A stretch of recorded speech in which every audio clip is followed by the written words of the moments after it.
Good morning, ladies and gentlemen. At today's press conference, we will hear from Governor Cox, FBI Director Kash Patel, and Sheriff Mike Smith. We also have with us Utah DPS Commissioner Bo Mason, Lieutenant Governor Deidre Henderson, FBI Special Agent in Charge Robert Bowles, and local and federal law enforcement partners. Following the remarks today, Governor Cox, Director Patel, and Commissioner Mason will take questions. Thank you.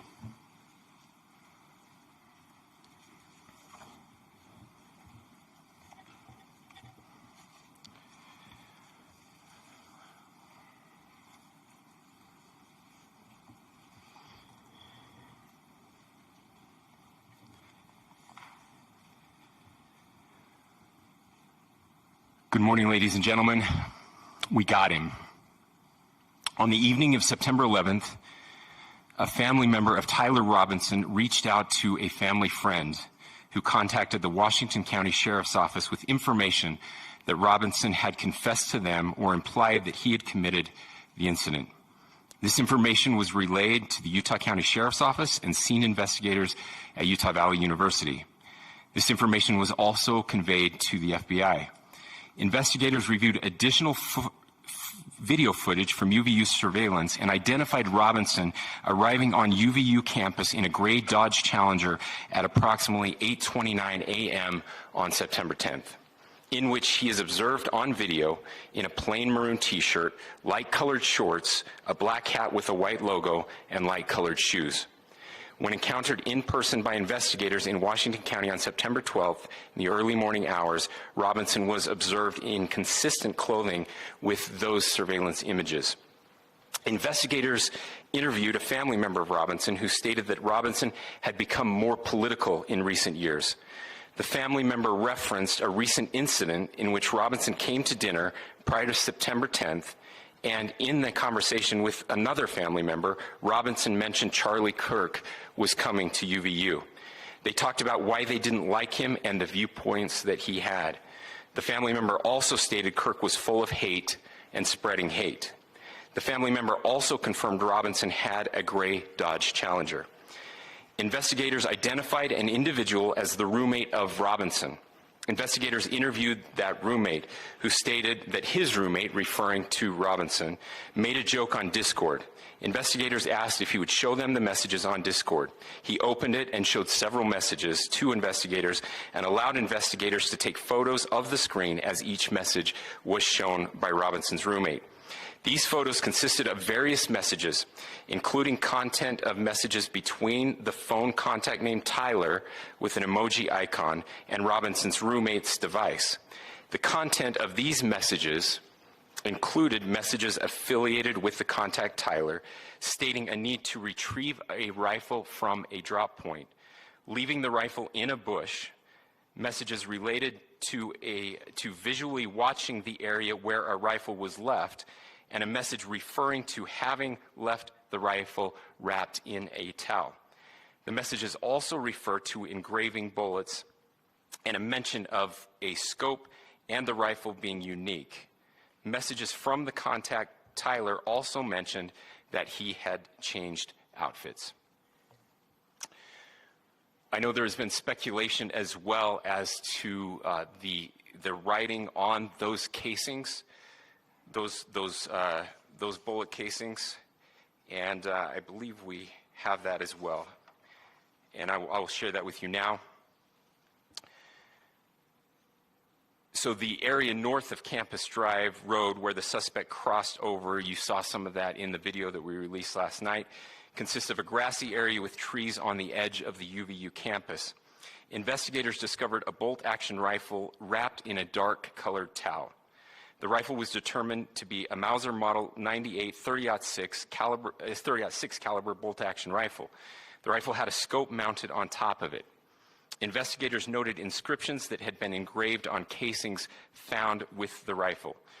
Inscriptions on a fired casing read, "Notices, bulges, capital OWO, what's this, question mark."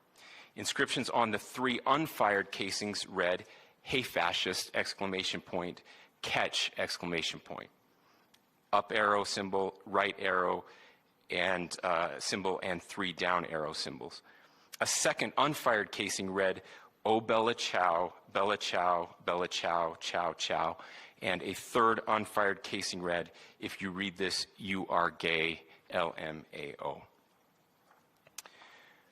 We are indebted to law enforcement across the state who has worked seamlessly together, local law enforcement, state law enforcement, and our federal partners with the Federal Bureau of Investigation. We're grateful for everyone who worked together in such a short amount of time to find this person and to bring justice. I want to thank the public who has been so engaged, reviewing videos, helping us with sending in tips, and helping us get to this point. I want to thank the family members of Tyler Robinson who did the right thing in this case and were able to bring him into to law enforcement as well.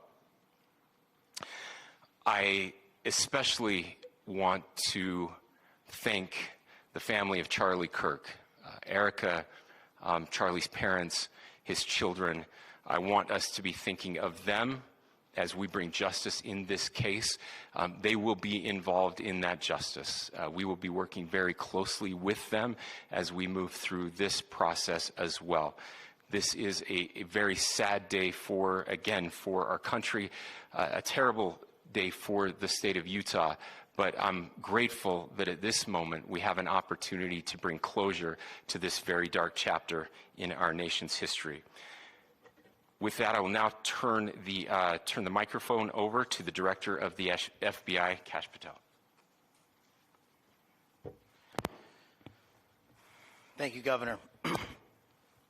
This is what happens when you let good cops be cops. The FBI and our partners are proud to stand here today together to bring justice to the family of Charlie Kirk and honor his memory. I want to express my deep gratitude to President Trump, the Vice President, and the entire White House who have been so incredibly supportive with both resources and just personally to the FBI as a team. They had our backs the entire way, and I just want to express my gratitude for giving us the resources we need to operate in this space to bring this sort of justice at this sort of speed. In 33 hours, we have made historic progress for Charlie. Governor Cox, our partnership has been absolutely incredible these last few days. Our partnership will endure. Your state and local partners, your sheriffs, your DPS community has been unbelievably impressive in the hardest of times. And a case like this cannot be solved, cannot be brought without partnering with your state and local authorities. The FBI has a certain role to play, and we will play that role, and we will lead out for the federal government. But Governor Cox, we are so grateful for your state partnership that led out on this investigation. A little bit of the timeline. Charlie was shot at 12:23 p.m. on Wednesday. The first FBI agents arrived on scene in 16 minutes with chiefs of police at 12:39 and secured the scene. The FBI immediately launched fixed-wing assets. We utilized these assets to transport personnel, specialty technicians, hostage rescue teams. We also utilize these assets to go back and forth from the East Coast and here in Utah to transport forensic evidence and other evidence that will be analyzed and is being analyzed at our FBI laboratories in Quantico and other laboratories, including the ATF. At my direction, the FBI released the first set of FBI photos of the suspect at 10 a.m. local time on 9/11. Then, shortly thereafter, the FBI reward of $100,000 was released at 10:45 a.m. local. Myself and Deputy Director Bongino arrived on the scene at approximately 5:30 p.m. on 9/11. The governor led a press conference last night at approximately 8 p.m., where at my direction, the FBI released a never-before-seen video of the suspect.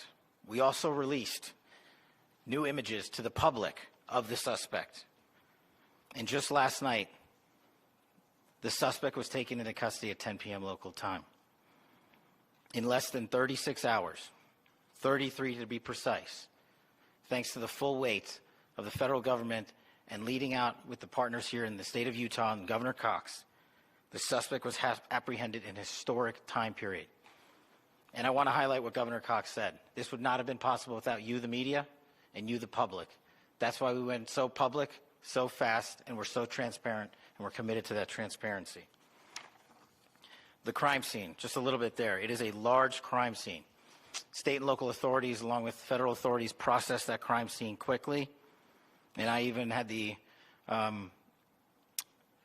ability to walk through that crime scene and walk through the steps the suspect took to learn more about what was needed and what resources we needed to bear to create a full picture for the FBI and leadership back in Washington. Furthermore, thankfully to state and local partners, forensic evidence has been seized and continues to be garnered. Forensic evidence has already been evaluated at FBI laboratories in Quantico and state and local authorities here. We will continue to process evidence as we see it, as we collect it, and we will continue to deliver it to Governor Cox and his team. Last night, we had a total of approximately 7,000 leads. As of this morning, thanks to your great work, we have over 11,000 leads that were called in to the FBI. And we are running out every single lead that we can. Every one of those leads will be run out. The arrest is a testament to the dedication of good law enforcement being great and partnerships in law enforcement, which I've tried to highlight as my tenure as the director of the FBI. There is no better relationship for law enforcement than the FBI to partner with state and local authorities, and you've seen it here in these last few days. The FBI Salt Lake Field Office, along with our offices in LA, Phoenix, Denver, San Antonio, Las Vegas, Pittsburgh, Buffalo, our headquarters component in Quantico, all participate in the FBI. I want to express my deep gratitude to the employees of the FBI, the men and women, the evidence response team tacticians, the special operators, the agents, the support staff. You have done monumental work in historic time when the public, who had a right to demand such an expeditious solving of an investigation, the FBI answered that call diligently, critically important to our nation, and we delivered. And I'm proud to be their leader, and I'm proud to be the director of the FBI. This is a very much an ongoing investigation, as the governor said, and we will continue to work with state and local authorities to develop the investigation, to provide them the evidence they need for their ongoing prosecutions, and we will be here to answer every call they absolutely have, as long as it takes, for as long as we need to find and apprehend whatever suspects were involved in this crime. Lastly, to my friend Charlie Kirk, rest now, brother. We have the watch, and I'll see you in Valhalla.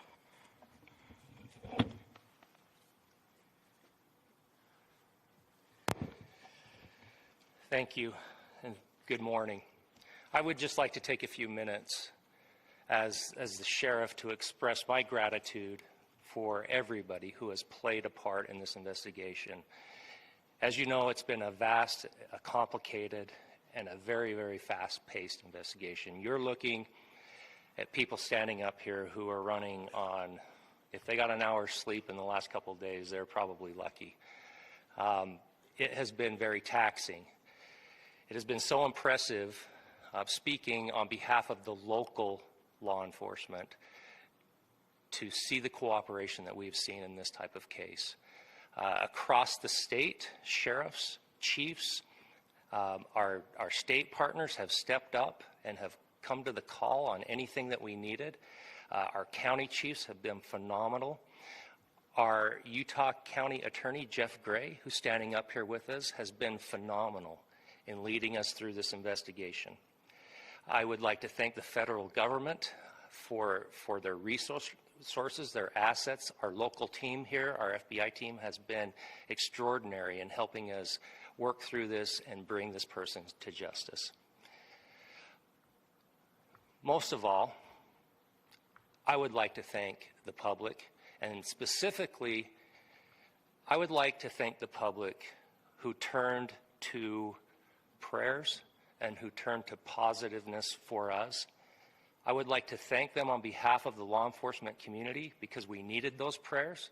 That's what we needed to get through this. We needed your support, and you gave it to us. We needed your patience, and you gave it to us. And I would like to thank you for the Kirk family, because that's what they need, is your support and your prayers, and that will get us through all of this. So thank you, everybody, for everybody that have stepped up. We've had such a phenomenal response to this. Thank you.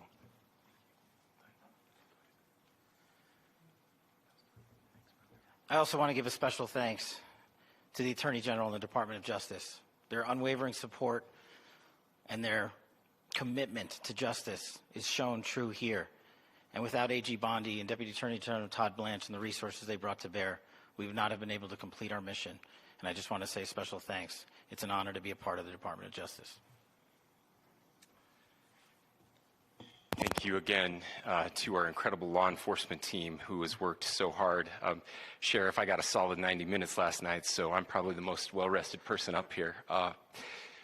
Ladies and gentlemen, I get the microphone, so I hope you'll permit me a moment just to share a few more thoughts about where we are and how we got here and maybe a little bit of where we go from here. I don't want to get too preachy, but I think it's important that we, with eyes wide open, understand what's happening in our country today.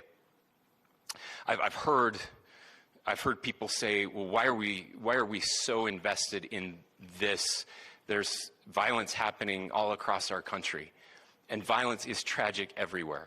And every life taken is a child of God who deserves our love and respect and dignity.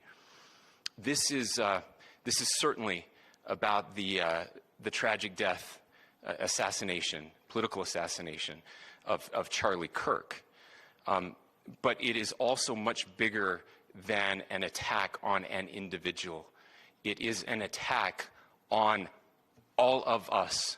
It is an attack on the American experiment. It is an attack on our ideals. This cuts to the very foundation of who we are, of who we have been, and who we could be in better times.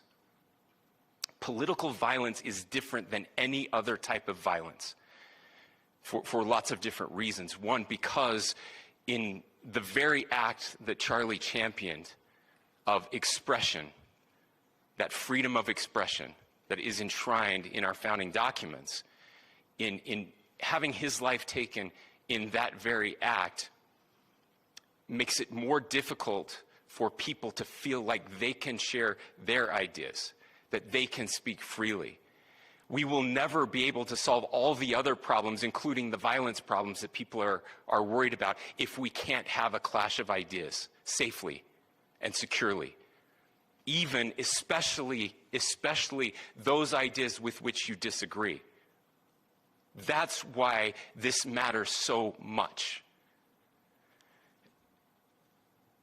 Over the last 48 hours, I have been as angry as I have ever been, as sad as I have ever been. And it was, as anger pushed me to the brink, it was actually Charlie's words that pulled me back. I'd like to share some of those. And specifically right now, if I could, I need to talk to the young people in our state, in my state, and all across the country. As President Trump reminded me, he said, you know who really loved Charlie? The youths. And he's right. Young people loved Charlie, and young people hated Charlie. And Charlie went into those places anyway. And these are the words that have helped me. Charlie said, when people stop talking, that's when you get violence. He said, the weak can never forgive. Forgiveness is the attribute of the strong. The only way out of the labyrinth of suffering is to forgive. Welcome without judgment, love without condition, forgive without limit. He said, always forgive your enemies. Nothing annoys them so much. A few months ago, I referenced this last night, Charlie posted to social media, when things are moving very fast and people are losing their minds, it's important to stay grounded. Turn off your phone, read scripture, spend time with friends, and remember, internet fury is not real life. It's going to be okay. He again said, when you stop having a human connection with someone you disagree with, it becomes a lot easier to commit violence. He said, what we as a culture have to get back to is being able to have a reasonable agreement, where violence is not an option. Now, again, to my young friends out there, you are inheriting a country where politics feels like rage. It feels like rage is the only option. But through those words, we have a reminder that we can choose a different path. Your generation has an opportunity to build a culture that is very different than what we are suffering through right now. Not by pretending differences don't matter, but by embracing our differences and having those hard conversations. I think we need more moral clarity right now. I hear all the time that words are violence. Words are not violence. Violence is violence. And there is one person responsible for what happened here. And that person is now in custody and will be charged soon and will be held accountable. And yet, all of us have an opportunity right now to do something different. I want to thank my fellow Utahns. This bad stuff happens. For 33 hours, I was praying that if this had to happen here, that it wouldn't be one of us. That somebody drove from another state, somebody came from another country. Sadly, that prayer was not answered the way I had hoped for, just because I thought it would make it easier on us if we could just say, hey, we don't do that here. And indeed, Utah is a special place. We lead the nation in charitable giving. We lead the nation in service every year. But it did happen here. And it was one of us. But I want you to look at how Utahns reacted the last 2 nights. There was no rioting. There was no looting. There were no cars set on fire. There was no violence. There were vigils and prayers and people coming together to share the humanity. And that, ladies and gentlemen, I believe is the answer to this. We can return violence with violence. We can return hate with hate. And that's the problem with political violence, is it metastasizes. Because we can always point the finger at the other side. And at some point, we have to find an off-ramp, or it's going to get much, much worse. But see, these are choices that we can make. History will dictate if this is a turning point for our country. But every single one of us gets to choose right now if this is a turning point for us. We get to make decisions. We have our agency. And I desperately call on every American, Republican, Democrat, liberal, progressive, conservative, MAGA, all of us to please, please, please follow what Charlie taught me. I'll just conclude with words I share often from a friend and author, Yuval Levin, who was asked if he was optimistic about our country. And he said, I'm not optimistic. He said, I hate optimism. Like, that sounds bad.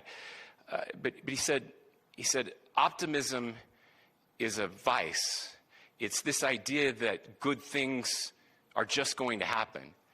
And he said, in the history of the world, good things have never just happened. He says, I'm not optimistic, but I am hopeful. And hope is the virtue that sits between the vices of optimism and pessimism. Hope is the idea that good things are going to happen because we can make them so. I still believe in our country. And I know Charlie Kirk believed in our country. I still believe that there is more good among us than evil. And I still believe that we can change the course of history. I'm hopeful because Americans can make it so. Ladies and gentlemen, we're happy to answer any questions you might have. Governor, can you please speak to whether the suspect is speaking with authorities and his demeanor, Tyler Robinson, when he turned himself in? I cannot speak to that right now. Governor, how do you interpret the engravings on casing? Well, I will leave that up to you to interpret what those engravings mean. I think the clearest one that says "catch fascist," there's not, and by the way, that's like catch like a ball, catch this. That's I think that speaks for itself. Governor, you indicated that he had been communicating. Please. This level of hatred that this person expressed. Beyond that, is there anything in your view that you discovered that may have radicalized or changed him to prompt him to commit such a horrific? There's nothing more that we can share at this time. Governor, you indicated that he had been communicating with a friend on Discord about the gun. Do you anticipate any more arrests? We do not at this time have any information that would lead to any additional arrests. Do you believe he acted alone? Yes, but the investigation is ongoing. How he came into custody of police and where he is right now? Yes, so right now, Mr. Robinson has been booked into the Utah County Jail. You heard the president this morning report that he was taken into custody, that his family and a friend helped to deliver him into custody of law enforcement in Washington County. For those of you that don't know where Washington County is, it is the southwesternmost part of the state of Utah. It's about a 3.5 to 4 hour drive from here, where we are right now, and that's where he lived and where they turned him in. Please, I'll go here. I can't share any more than what I've already shared. Yeah.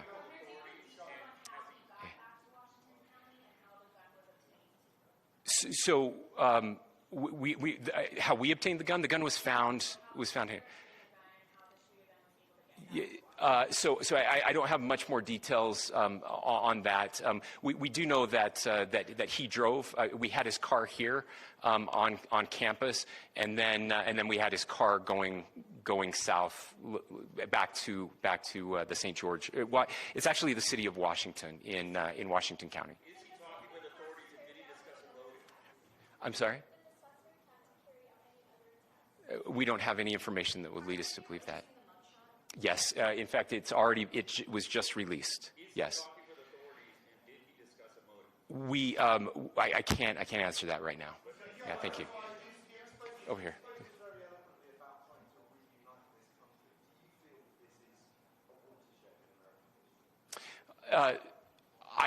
I absolutely believe that this is a watershed in American history, yes. The question is what kind of watershed? And that chapter remains to be written. Is this the end of a dark chapter in our history or the beginning of a darker chapter in our history? Look, I mean, if you look at true political assassinations in this country of someone of this stature, this feels a lot like the late 60s. And having one so gruesomely displayed on camera in all of our hands and in all of our pockets, we are not wired as human beings biologically, historically. We have not evolved in a way that we are capable of processing those types of violent imagery. And by the way, we've seen another one with a gruesome stabbing very recently that went viral. This is not good for us. It is not good to consume.